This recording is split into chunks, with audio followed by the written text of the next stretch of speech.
Bonjour à tout le monde, ici Jean-Claude Sely, guérisseur magnétiseur en Suisse. Tout d'abord, êtes-vous bien abonné à ma chaîne YouTube car cela me permet réellement d'avancer. Merci aussi de liker mes vidéos, c'est super cool. Et ensuite, sous ma vidéo, vous trouverez des liens utiles tels que mon site internet, ainsi qu'un numéro de téléphone si vous voulez me contacter et un lien de Sophia Voyance. Aujourd'hui, nous allons parler de dépression. La dépression est un état de modification prolongée de plus de 2 semaines de l'état psychique avec une perte de motivation générale et parfois un désir suicidaire. Elle touche 2 fois plus de femmes que d'hommes dans tous les milieux sociaux et toutes les tranches d'âge. Il en existe plusieurs formes. Tout d'abord, la dépression saisonnière qui apparaît en automne ou au début de l'hiver est en lien direct avec la diminution de la luminosité. Pour être diagnostiquée comme telle, elle doit se produire au moins 2 années consécutives. Ensuite, la dépression réactionnelle est un état qui se développe après un événement vécu comme traumatisant tel qu'un décès, un divorce, un conflit, un licenciement ou une maladie. Ensuite, nous avons la dépression postpartum, touche les femmes après l'accouchement.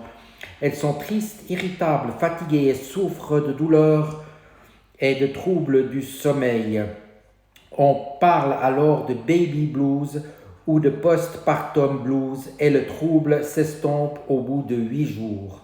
Lorsqu'il s'installe, il présente les signes de la dépression classique accompagnés parfois d'un désintérêt pour l'enfant. Et le trouble bipolaire, auparavant appelé maladie maniaco-dépressive, est caractérisé par une alternance de phases mélancoliques, dégoût de la vie et de phases d'exaltation, hyperactivité, tendance à dépenser avec excès. Le risque de suicide est donc très important.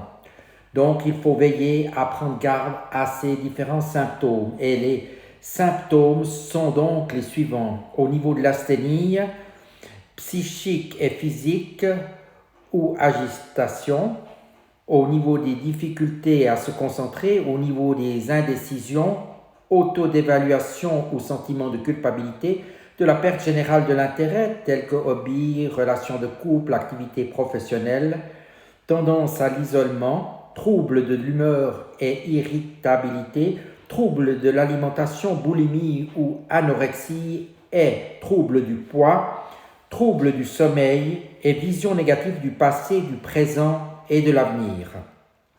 Urgence, environ 16% des personnes dépressives ont une tendance suicidaire qu'il faut prendre très au sérieux. La dépression fait perdre le sens de la réalité et peut pousser à l'acte fatal. Il faut donc consulter soit un psychologue ou un psychiatre ou les deux. Et en complément, évidemment, je peux aussi apporter une aide supplémentaire si vous le désirez. N'hésitez pas à me contacter le cas échéant. Je vous dis maintenant à tout bientôt et merci beaucoup de votre attention.